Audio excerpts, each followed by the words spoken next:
complicated, but once we've gone through it, you'll actually start understanding this. So I'm gonna go ahead and write I'm gonna go and say function. So I'm creating another function. Oh, I just wrote that wrong. Function, and then basically I'm gonna say print vars, because we want to go ahead and print this now, right? So I'm going to say $o object, so obj, and then I'm going to say, okay, well, let's open up this function, and I'm going to write for each.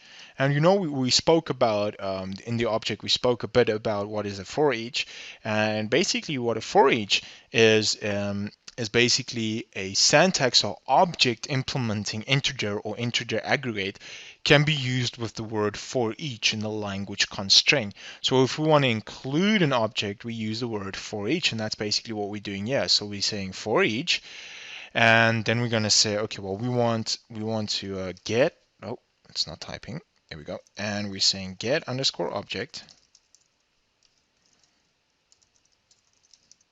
We're saying get underscore object underscore VARS, and then we're saying $OBJ,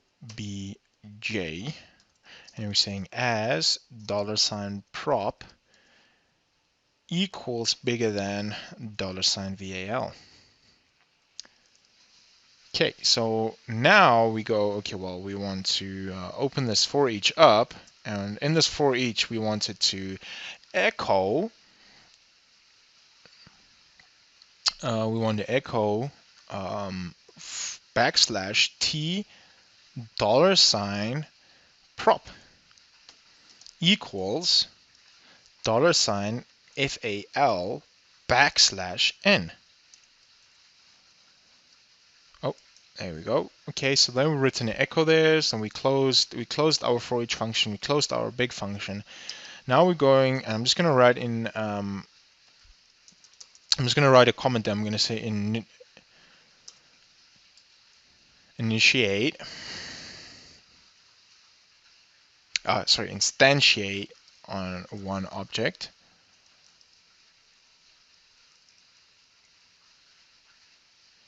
And then I'm basically going to say $Herbie equals new car. I'm going to say I'm going to say white. Okay. So once I've done that, I'm going to basically put in another comment, and I'm going to say show Herbie properties. Okay, and then I'm going to say echo backslash Herbie, and then I'm going to say properties. I'm just going to say properties backslash N. I'm going to close that down, and then we're going to save this. We're going to see what the output is of our website. So I just need to go and fetch that. I'm just going to hit refresh, and you can see that oh, I just need to refresh. Oh, and there you can see it says Herbie properties color white, and that is how you actually create the object. Now this looks pretty confusing, and we'll get into more detail in the following videos about object. So now what we're going to have a look at is the null value. Now the special null value represents that a variable has no value. Null is the only positive value of a data type null. So the null value identifies whether a variable is empty or not. Also useful the difference between the empty string and the null value database. So variables can be emptied settings to the value equals null. So how we actually do this, I'm just going to go and copy this bit here and then paste it so that we can just add onto our specific there we go, closing it down. So I'm just going to write the following. I'm going to say $X. So I'm going to basically create a string. So I'm going to say $X hello world, and then I'm going to say $ equals null, and then I'm going to do a dump, and then I'm going to do a var dump.